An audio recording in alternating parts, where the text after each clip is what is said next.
Hello guys, so welcome to the Pharmacology series, and this section we will discuss about NEET PG 25 recall. And this year the NEET PG exam was moderate, but remember it was tricky.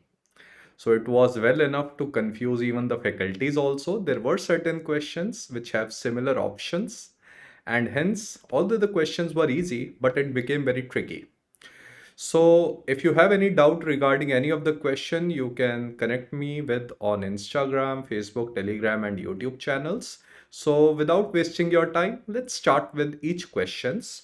So the first question which was asked in NEET PG 2025 was, a patient of PSVT, which is paroxysmal supraventricular tachycardia, it requires a treatment for prophylaxis, for prevention or long-term maintenance. So which drug is appropriate? So the answer of this question is verapamil, which is a calcium channel blocker. So always remember the treatment of PSVT. Let me tell you. So PSVT is paroxysmal supraventricular tachycardia. So what happens in this arrhythmia? Suppose this is the heart, this is the SA node, and this is the AV node. What happens in PSVT? Some fibers around AV node, they become abnormal and they fire excessively. When they fire excessively, both atria and ventricle, they depolarize or they become stimulated simultaneously. So if you see the ECG of PSVT, can we say if ventricular repolarization is happening, this is QRS interval? And when atrial depolarization happens, it is P wave. So we know that ventricle is much larger and much dominant as compared to atria. So this QRS complex will mask P wave and there will be absent P waves. So some students were saying there was also ECG given. So the ECG will be having only QRS complex and T wave, then QRS complex with T wave, QRS complex with T waves. So there will be absent P waves in PSVT. Now, what should be the treatment of PSVT? Don't you think if AV node is working excessively, we should block this AV node? If we block this abnormal conductive pathway, what will happen? The normal conductive pathway of AV node will start working. So, the main treatment of PSVT is we have to give AV node blockers. Now, before starting drugs, what we do? We do vagal stimulation. Because vagus nerve, if stimulated, will block AV node. There are various methods of doing vagal stimulation, like we can do carotid massage. We can also do ice massage. We can also tell the patient to hold the breath or do Valsalva maneuver, because all these factors will stimulate vagus nerve. But in reality or practicality, remember, vagal stimulation is never effective. That is why we have to start a drug. So if we have to start a drugs, first if I will ask you that what is the treatment during acute attack of PSVT, we give an intravenous drug adenosine, because adenosine is an AV node blocker.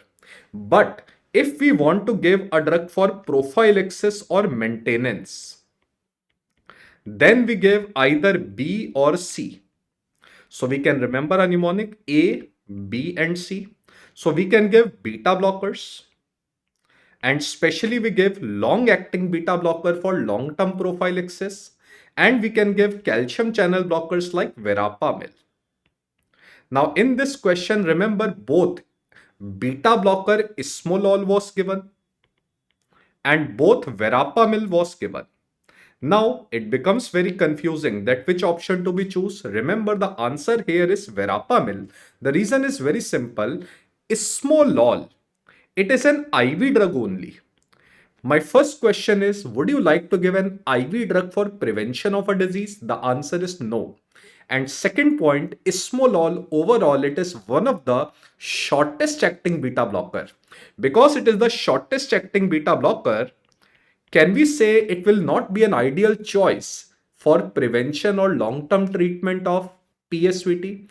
Hence, the answer in this case of our question is calcium channel blocker verapamil. Now let's come to the second question. Amiodarone primarily acts during which phase of cardiac action potential? It was a very simple question.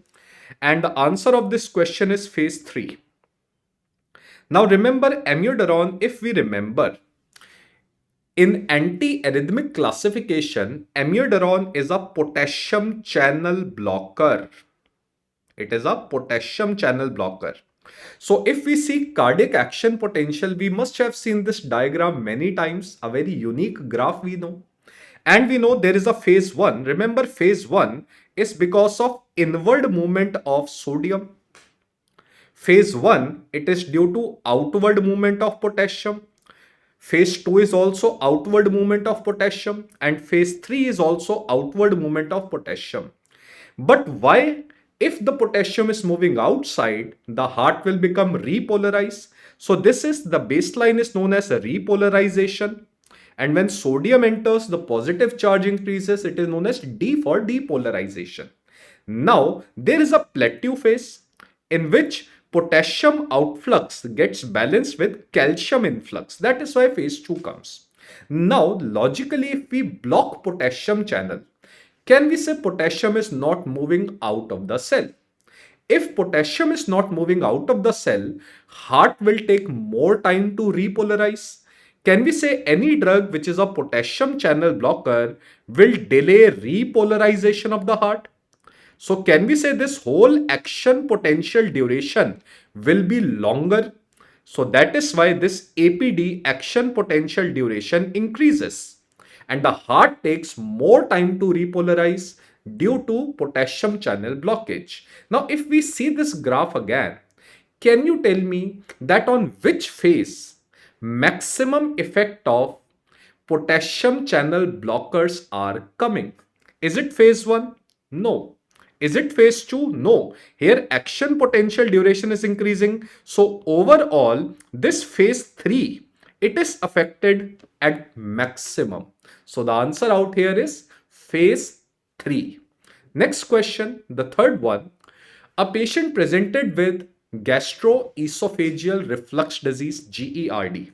So we know that in GERD, the stomach content, the food or anything which is present in stomach goes towards the esophagus. This is GERD. So don't you think in GERD, what we have to do? We have to close this lower esophageal sphincter, LES. And the drug that close lower esophageal sphincters, these drugs are known as prokinetics. They are known as prokinetic. So the next part of the question is saying same thing, that which drug helps in contraction of lower esophageal sphincter, and this drug also hence increases gastric emptying. So pro means increasing contraction of esophageal sphincter. Prokinetic drug also increases stomach motility, which increases gastric emptying. And among them, the drug which is prokinetic drug we have is metoclopramide. So metoclopramide is a prokinetic drug given in the treatment of GERD to close LES.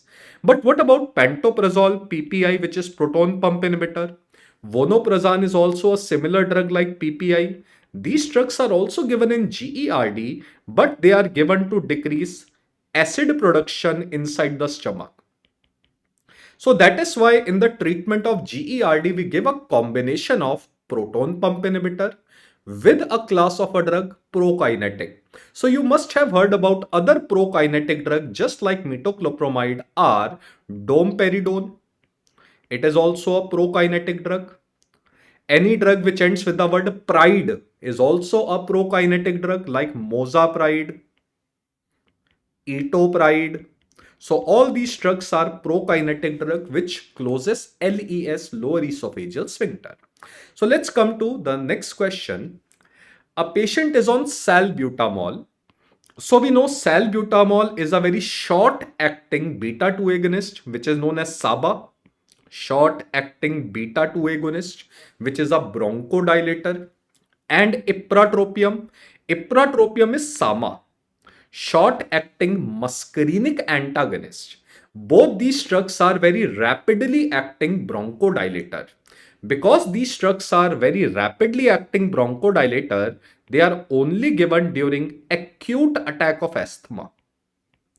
So a patient is asthmatic and the patient is taking salbutamol and ipratropium when he or she is having acute attack of asthma.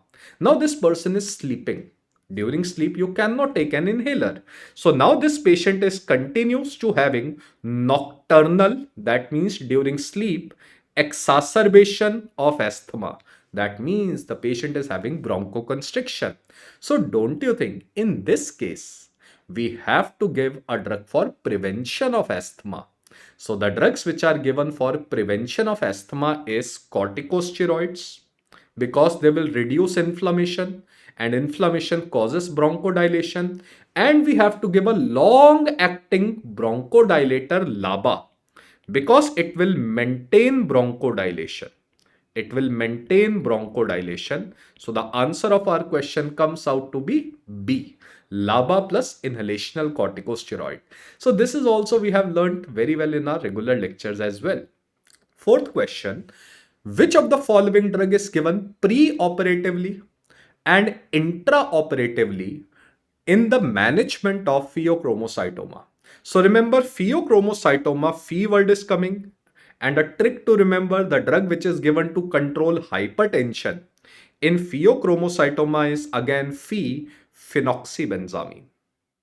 So phenoxybenzamine is given in the management of hypertension seen during pheochromocytoma. Now let's see the reason why. Remember, pheochromocytoma is a tumor of adrenal medulla gland in which there is very excessive production of epinephrine, norepinephrine like molecule. Epinephrine, norepinephrine like molecule, they act on alpha receptors, and increase in stimulation of alpha receptors increases blood pressure. Agree? That is why we give phenoxybenzamine, because phenoxybenzamine is a alpha blocker. It is an alpha blocker. It is given to control blood pressure in cases of pheochromocytoma. Now let's see why other options are incorrect. We have clonidine. Remember, clonidine acts from brain, and from brain it decreases sympathetic discharge. It decreases sympathetic discharge. Now, decrease in sympathetic discharge will act on adrenal medulla. Remember, in a normal person, sympathetic discharge, when stimulates adrenal medulla releases epinephrine and norepinephrine in stimulation of sympathetic discharge. But it is a tumor. Pheochromocytoma is a tumor of adrenal medulla. Do you think if we give clonidine, decrease in sympathetic discharge will reduce the production of epinephrine, norepinephrine? Now the answer is no. There will be no effect in decrease in, sorry, here we will write decrease. Decrease in sympathetic discharge will decrease production of epinephrine, norepinephrine. But in cases of tumor like pheochromocytoma, clonidine will not able to produce any effect because tumors are autonomous. They are not under control of sympathetic activity. So clonidine will not be effective in cases of pheochromocytoma.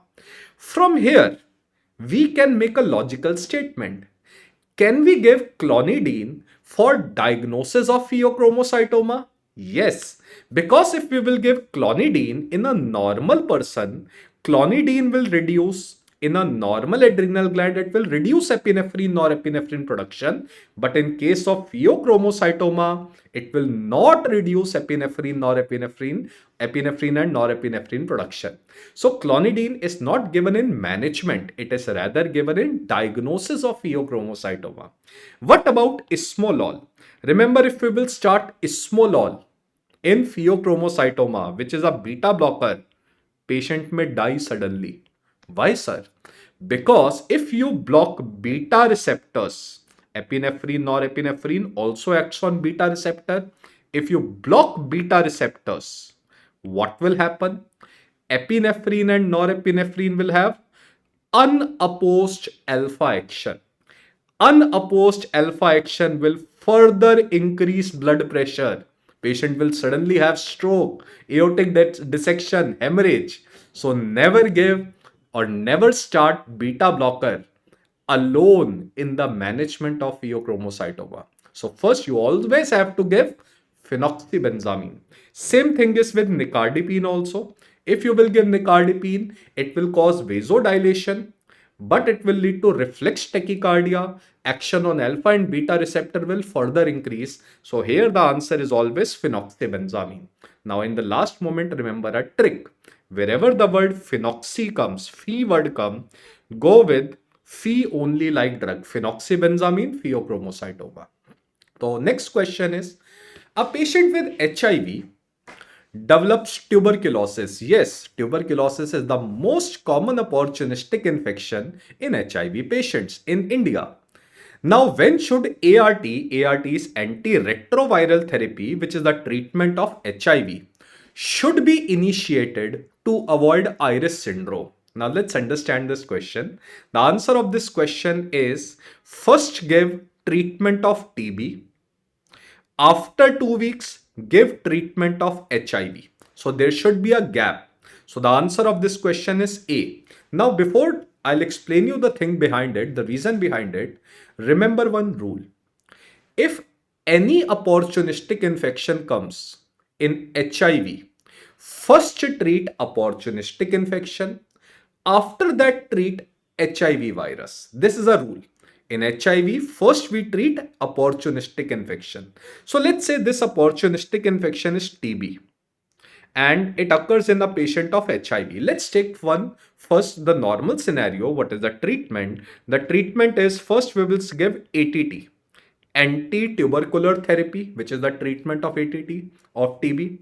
And after a gap of 2 weeks, because 2 weeks there will be decrease in TB load. Now the TB bacteria has been killed. Most of the TB bacteria, they are killed within 1 week. 90% of the load reduces. Then we will start treatment of HIV ART. Now, why we give ART, treatment of HIV?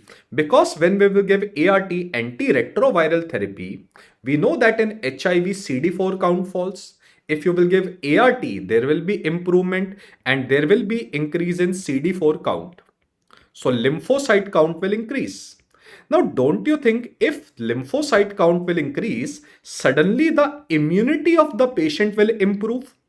So in HIV, there is immunodeficiency. We give ART, the immunity improves. So this is the normal treatment we give. Now let's take a scenario when we will do opposite. If you will give ART first, that means if you are not treating opportunistic infection first, there will be increase in immunity. And sudden increase in immunity will find TB bacteria. It will try to kill TB bacteria.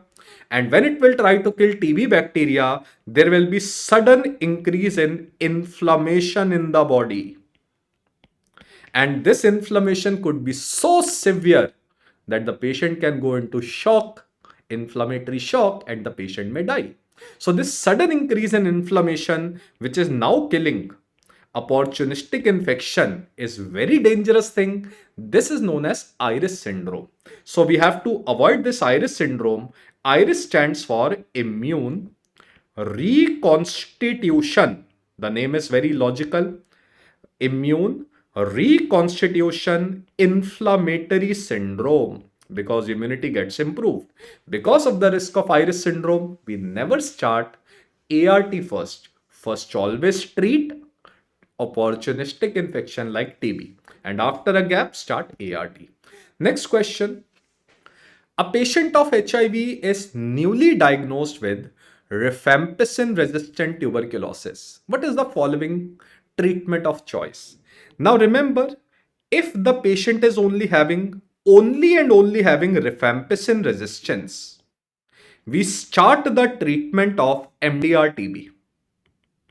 We start the treatment of MDR-TB. MDR-TB definition is, if there is isoniazid plus rifampicin resistance, we call it as MDR-TB, multi-drug resistant TB. But remember, in our country, isoniazid resistance is very common.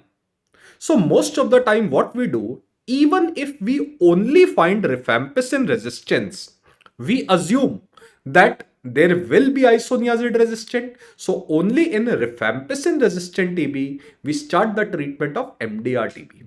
Now, at today's time, since April 2025, the best treatment of rifampicin resistant and MDR-TB has become B-PAL-M regimen.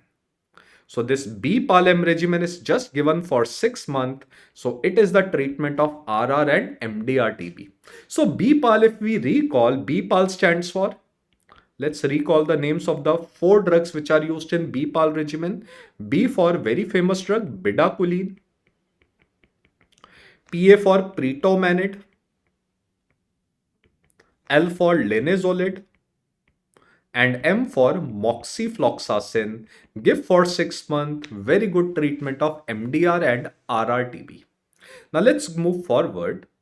A diabetic patient with HbA1c level of 8.2, yes, it is more than 6.5. So yes, the patient is on diabetic, diagnosed diabetes. Now the patient is on metformin and incretin based drug. So any drug which is an incretin based drug, they are also known as GLP-1 analog. They are known as GLP-1 analog, and they end with the word glutide or nartide, like liraglutide, semaglutide, etc. Now this patient has been diagnosed with heart failure with reduced ejection fraction. So which drug should be added? So this class of drug now has become very important class of drug. This class of drug is known as SGLT2 inhibitors. And any drug which is an SGLT2 inhibitor, it will end with the word gliflozin. So the answer out here is empagliflozin. Let's see about this drug, why they are given in heart failure. Even if a patient is not diabetic, they are solely approved for heart failure also. So any drug which is an SGLT2 inhibitor, remember they are known as gliflozins. So SGLT stands for sodium, GL for glucose, T for transporter, I for inhibitor. Now this transporter is present on PCT of kidney or nephron, proximal convoluted cells of nephron. And the function of this transporter is to reabsorb sodium and glucose from the urine back into the blood. So if you inhibit this transporter, these drugs will produce sodium and glucose excretion in urine. So it will cause sodium and glucose excretion in urine. Now very logically, if glucose level will fall in the body because there is glucose urea, glucose excretion in urine, they are given in the treatment of diabetes mellitus. Very logical. And if they are causing sodium excretion, can we say these drugs have diuretic effect also? And if there is diuretic effect, can we say they will reduce sodium level? Sodium causes hypertension. So these drugs have anti-hypertensive effect, first thing. Second point, don't you think now plasma volume will fall? Because of this reason, they will reduce preload or the blood which is going to the heart. Now the heart has to pump less amount of blood, which is good for heart. Now heart can rest. Because they reduce preload to the heart, they have cardioprotective effect. Because they have cardioprotective effect, we give in heart failure when the heart is failing. So they are also given in CHF. Similarly, they also little bit reduce the blood supply to the kidney, and there will be decrease in GFR. Excessive hyperfiltration in kidney causes renal tubule damage. So because of this reason, they have nephroprotective effect also. Because they have nephroprotective effect, they are also approved in CKD, chronic kidney disease. So remember, these drugs, they will have flow word in them. Gliflozin, flow means they are increasing urine flow. Now the next question we are having is, a patient was given muscle relaxant, after which he developed arrhythmia, flushing on face, and decreased blood pressure. Where do you think this arrhythmia, flushing on face, and decreased blood pressure happens? Yes, when there is excessive vasodilation, it will lead to all these things. And which molecule causes vasodilation? We all know histamine causes vasodilation. Remember, almost all skeletal muscle relaxant, they have a property that they cause histamine release from mast cells. Because they cause histamine release from mast cell, normally when allergy happens or anaphylaxis happen, antigen causes histamine release from the mast cell. Here, skeletal muscle relaxant or the drugs are causing histamine release from the mast cell. This is similar to anaphylaxis. Yes, this reaction is known as similar to anaphylaxis. This is known as anaphylactoid reaction. So remember, almost all skeletal muscle relaxant which ends with the word curare, curonium and curium, they cause histamine release. Now, the drug which causes histamine release among them is etracurium.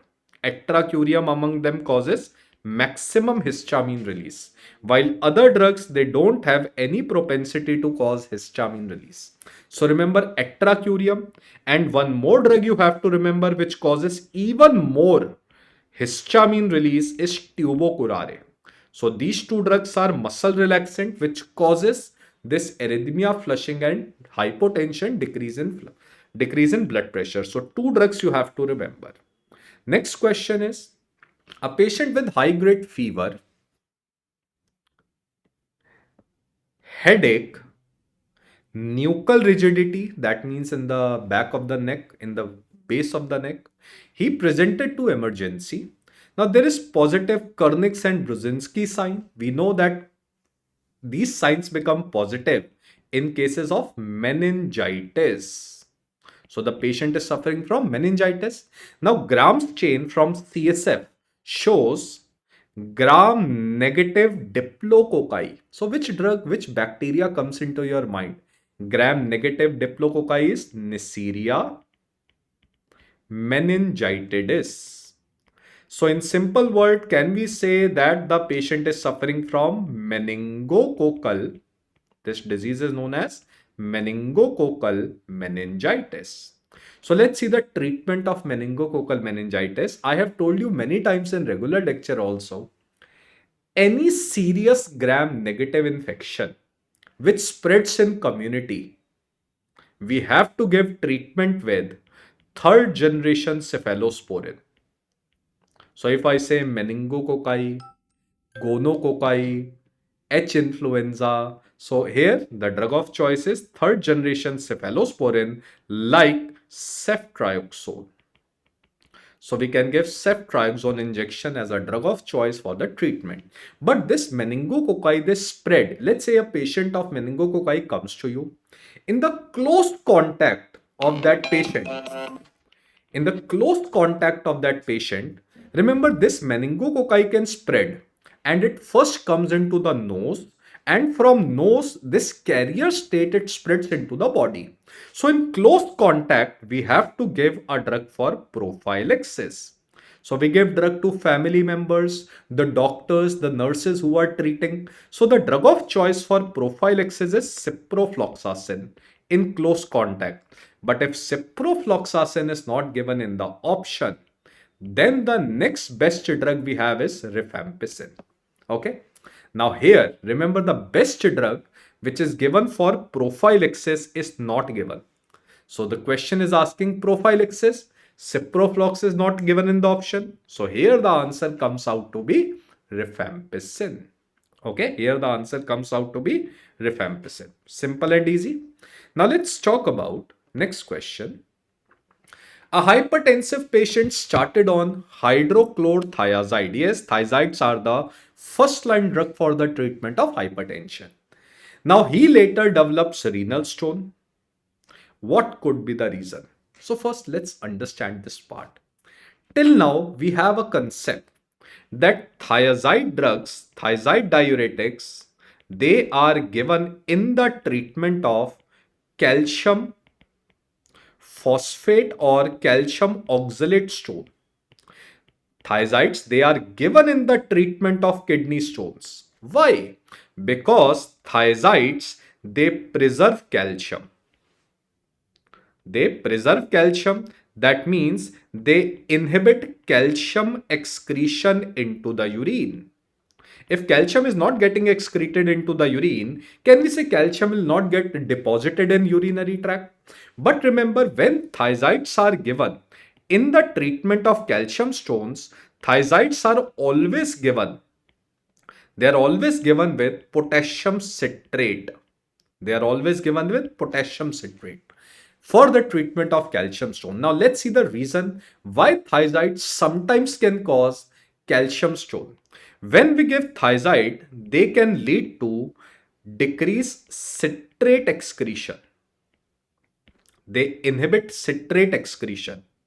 Can we say they can cause hypocitrate urea? The word is now very simple and easy. Now remember, citrate can also bind with calcium. It can make calcium citrate. And when calcium binds to citrate, it remains in soluble form. It remains in soluble form in water or urine. Because it remains in soluble form, calcium citrate cannot deposit and calcium cannot produce stone. But if calcium binds with phosphate and oxalate, they can precipitate in urine and they can make stone-like substance. So that is why to make this calcium in soluble form, we have to give citrate also. Now, thiazides are given in the treatment of calcium stone, but if there is citrate deficiency, thiazides can increase the risk of calcium phosphate and calcium oxalate stone. So now can you tell me what is the correct answer? The correct answer of this question is thiazides. They decrease citrate excretion, which can lead to binding of calcium with phosphate and oxalate, which can lead to calcium phosphate and oxalate stones. So it was a tricky question. Now a woman underwent emergency LSCS, that is lower segment cesarean section. What is the drug of choice to prevent venous thromboembolism in postpartum period? So remember, always the drug of choice is low molecular weight heparin, whether it is pregnancy or postpartum period. So immediately after postpartum period, we can start low molecular weight heparin. Remember, immediately after heparin, we can start after 5 to 7 days. We can start warfarin. So when warfarin can be started after 5 to 7 days of child delivery or postpartum period. Now why it is the answer? Heparin is the answer. Because if you will not give heparin initially, you will only give warfarin. What will happen? Remember, if we only give warfarin rather increase coagulation. First reason, in initial 5 to 7 days, warfarin has opposite effect. It causes protein C and S deficiency, which are anti-clotting factor. It will increase coagulation. So that means it will increase the risk of venous thromboembolism. Second reason is heparin has immediate effect. Warfarin is a very slowly acting drug. Because warfarin, it takes 5 to 7 days to produce its effect. So, which is the first anticoagulant drug you always start in any patient? It is always and always heparin. After heparin, you can stop heparin after 5 to 7 days. Then you can maintain with warfarin. So there is no confusion out it in this question. If both options are coming, the drug you will always start is heparin and heparin only. Warfarin can be started, but never alone and never initially. It is only given after 5 to 7 days. What about aspirin and clopidogrel? Remember, they are not anticoagulant drug. They are rather antiplatelet drug. Anticoagulant drugs are heparin and warfarin. They prevent fibrin deposition. They are given for venous thromboembolism. Antiplatelet drugs are rather given for MI and stroke.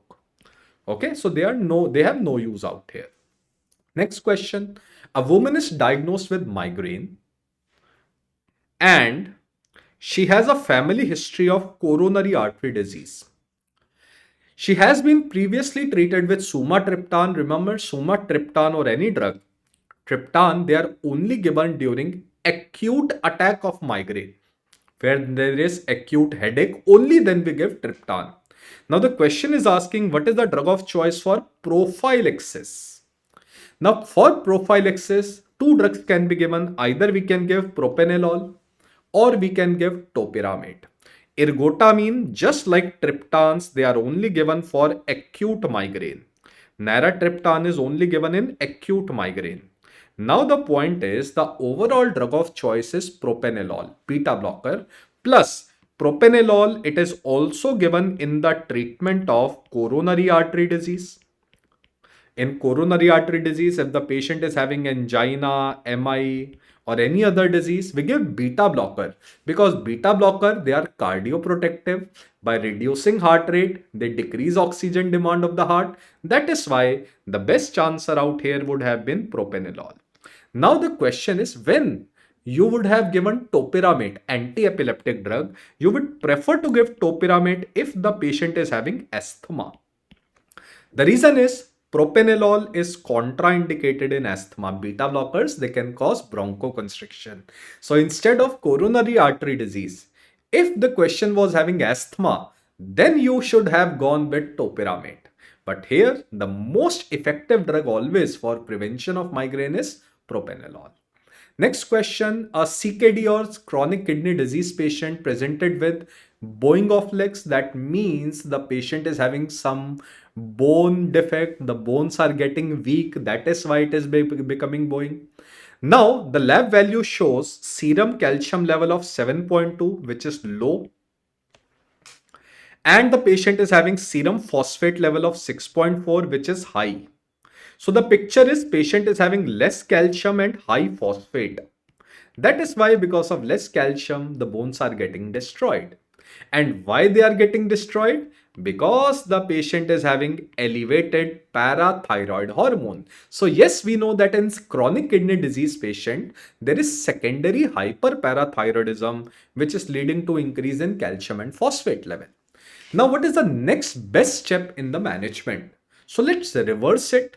We should increase calcium level and we should decrease phosphate level. What do you think should be the best answer? Yes, the best answer should be give calcium supplements with phosphate binder. So phosphate binders are the drugs which are given orally and they decrease phosphate absorption from GIT. So like drugs are like Sevalamer. Sevalamer is a kind of a phosphate binder most commonly used. Now let's see why other options are not correct. So logically only calcium supplement and only phosphate binder will be an inferior choice. Now why not oral calcium with vitamin D? Now remember, when you give vitamin D supplementation, vitamin D increases both calcium and phosphate level. Vitamin D increases both calcium and phosphate. Would you like to increase phosphate? The answer is no. So here the answer best is option number B. Now let's move forward. A 12-year-old boy with chronic kidney disease presented with anemia. So why do you think anemia happens in chronic kidney disease? Because there is deficiency of RBC promoting growth factor erythropoietin. Because kidney makes erythropoietin, in CKD there is deficiency of erythropoietin, anemia will happen. So what do you think should be the best treatment of choice? Give erythropoietin injection for anemia of chronic kidney disease. So here you can't find any option of erythropoietin, but yes, you can find a similar name ending with the word poietin. So the answer is darbepoetin alpha. So darbepoetin alpha is a synthetic form of erythropoietin because both are ending with the word poietin and it is given by injection. It is even longer acting than erythropoietin. So answer is darbepoetin. What about filgrastim? Filgrastim, if we say grastim word aa raha hai, it is a granulocyte stimulator. It is a granulocyte stimulator. We call it as GCSF, granulocyte colony stimulating factor. It is rather given for the treatment of when there is low WBC level. So it is given for the treatment of neutropenia, not for anemia. So iron supplementation should be given along with erythropoietin injection. Okay. So you need the cementing substance or the nutrient also. So we give it darbepoetin, we give supplementation of iron, we give supplementation of folic acid and B12 also. But these supplements will only work if you are giving erythropoietin or darbepoetin. Without darbepoetin, these supplements will not work. Okay. Next question. A patient on haloperidol. So haloperidol beta is an antipsychotic drug given for the treatment of psychosis and schizophrenia. And we know that antipsychotic drugs like haloperidol, they block dopamine receptor in brain, especially D2 receptor in brain. Now, after 2 years of treatment, the patient is having excessive movements on facial area. So let's say orofacial.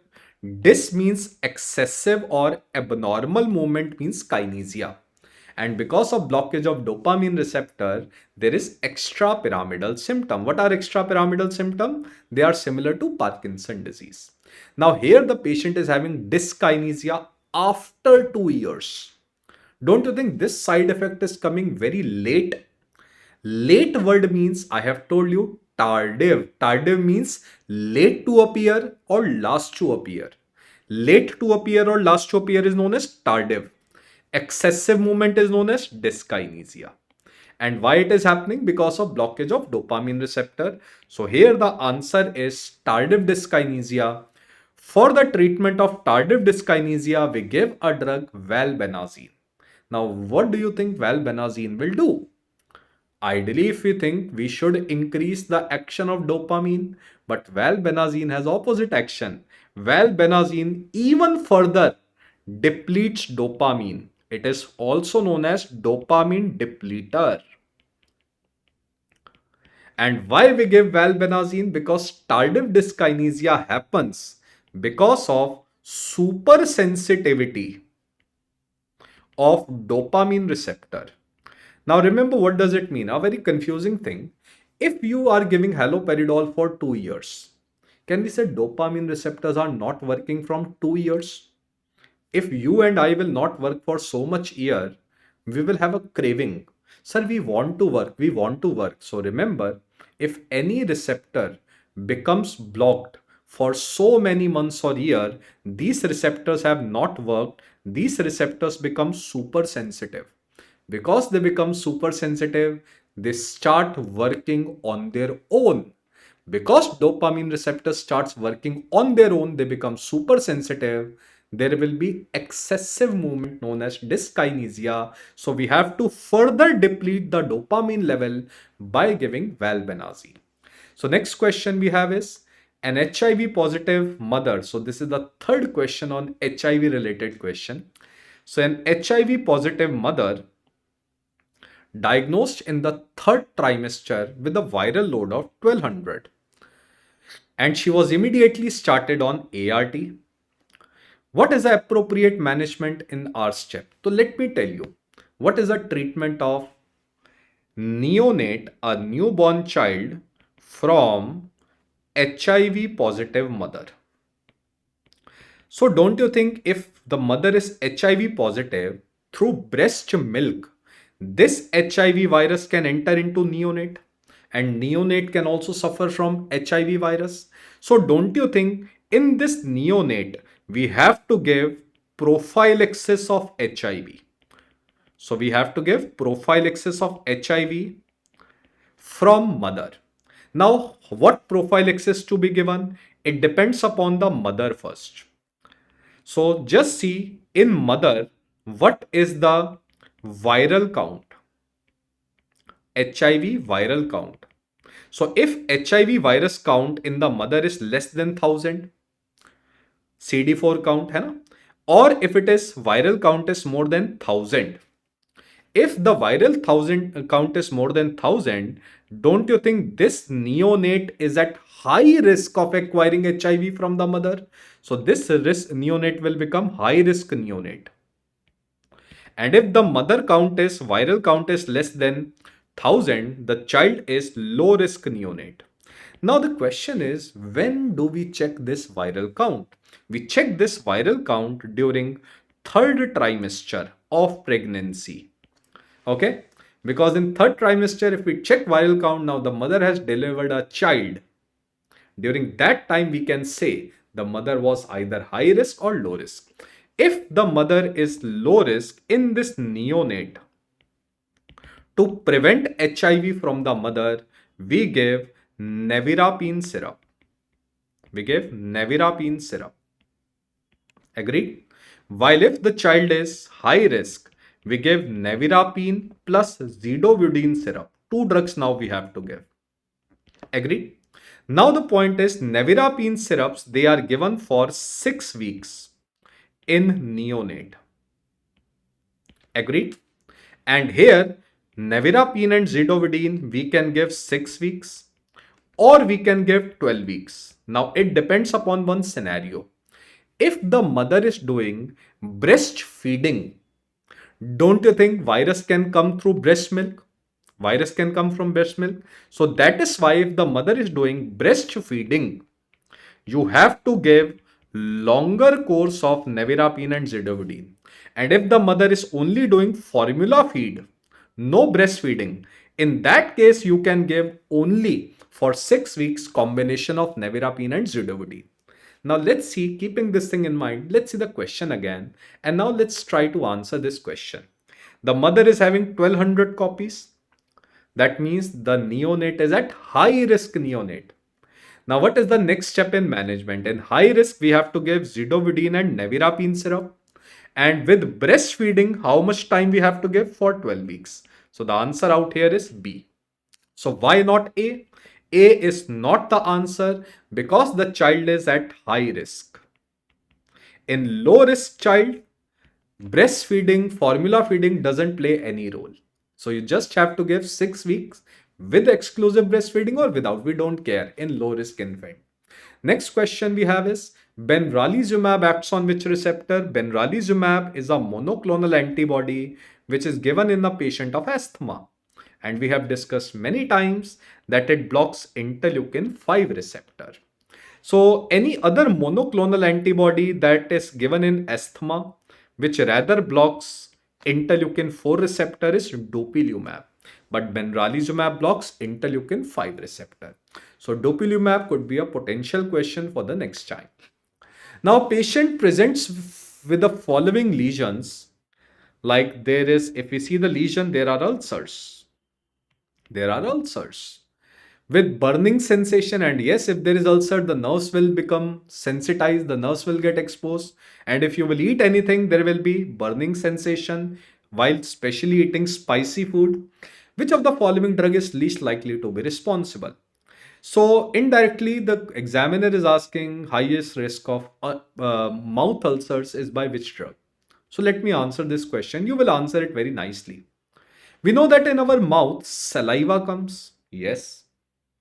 In saliva, we have sodium. Absolutely fine. Can you tell me which molecule we have learnt in chemistry? In the same periodic table, this molecule is the younger brother of sodium. Yes, the younger brother of sodium is lithium. Lithium is same like sodium. Just like sodium, lithium gets excreted in all body secretions. So lithium is excreted in urine, sweat, saliva, tears, milk, etc. So lithium has a very high propensity to get excreted in saliva. Because lithium gets excreted in saliva, it will deposit in mouth. And if it deposits in mouth, yes, any drug can cause mouth ulcers. So the answer out here was lithium. So the next question is a patient with tumor lysis syndrome has elevated uric acid level. So yes, tumor lysis syndrome means, let's say there is a tumor cell and you have given an anti-cancer drug to kill a tumor cell. So when you give an anti-cancer drug which rapidly kills tumor cells, can we say purines or the DNA which is present in tumor cells will come outside? And these purines, they will go to the liver, and there is an enzyme known as xanthine oxidase. It converts this purines into uric acid. That is why in tumor lysis syndrome, the patient suffers from gout. So tumor lysis syndrome, patients suffer from gout. Now, for the treatment of gout, we have mainly two types of drug. One we have is xanthine oxidase inhibitor, which will inhibit the production of uric acid from purines in liver. So the drugs are like allopurinol, is a xanthine oxidase inhibitor. We have febuxostat, exo word is coming. Febuxo means exo means xanthine oxidase, stat means inhibitor, allopurinol, it is similar to purines, it is also a xanthine oxidase inhibitor. Another class of drug we are having is the drug that will oxidize this uric acid into a harmless molecule, allantoin. Can we call these drugs as uric acid oxidase enzyme? And these uric acid oxidase enzyme will be very effective drug because they are directly acting on uric acid. So these enzymes which oxidize uric acid are pegloticase and rusp-uricase. So these are the enzymes which directly oxidize uric acid into a harmless molecule, allantoin. Now keeping this thing in mind, tell me the answer of the question, what is the mechanism of action of pegloticase used? We have discussed it many times. It oxidizes uric acid. So now the last question is a patient with right-sided hemiplegia. Okay. Aphasia since 2 hours. That means there is some sudden problem in the brain. Now the pulse of a patient is irregular. Irregular pulse we know is seen in flutter and fibrillation when the heart is beating out of rate and rhythm. So either the patient is suffering from atrial flutter and fibrillation or ventricular flutter or fibrillation. Now remember, when there is flutter and fibrillation, there is incomplete contraction of heart. Let's say there is incomplete contraction of heart, the heart is not getting completely contracted. Slowly and slowly, beta, what will happen? The fibrin which is floating in the blood, which is a very heavy molecule, there is fibrin deposit inside the heart because the heart is not contracting completely. And this leads to thromboembolism. This fibrin thrombus, it will directly go to the brain from the heart and it will block small blood vessels of the brain. And the patient will suffer from ischemic stroke. Patient will suffer from ischemia and stroke will happen. Now we know apart from ischemic stroke, there is another kind of stroke known as hemorrhagic stroke, which occurs because of bleeding, hypertension. To rule out ischemic versus hemorrhagic stroke, we are doing CT scan. But CT shows no signs of intracranial bleed. So now we have very well discussed that the patient is suffering from ischemic stroke. Now don't you think in this ischemic stroke, we have to remove this fibrin rapidly? Otherwise the patient will die. So we have to give the treatment with a drug known as fibrinolytics, which are also known as thrombolytics. And the drug which is fibrinolytic or thrombolytic is Altiplase. So you must have heard about streptokinase. Similar to streptokinase, we have Altiplase, retiplase, tenecteplase, streptokinase. So these drugs are given in ischemic stroke. Now one point out here is very commonly asked that these fibrinolytic, till how much time they can be given in ischemic stroke? They are only given within 4.5 hours of ischemic stroke. After 4.5 hours, they are not effective. Now, can you tell me how much time has been lapsed? Only 2 hours has been lapsed. So yes, you will give Altiplase. So warfarin, heparin, they don't have sudden for acute treatment of ischemic stroke. They are never used. To save the life of a person, we give fibrinolytic drugs. So this was all the recall of our NEET PG 2025, and our purpose is not just to see the exact answer of the question. We should also learn if we have committed some mistake. We should also learn from the mistake so that we cannot repeat in future. So thank you very much. Enjoy your day. You have any doubt, you can ask me on these respective channels. Best wishes.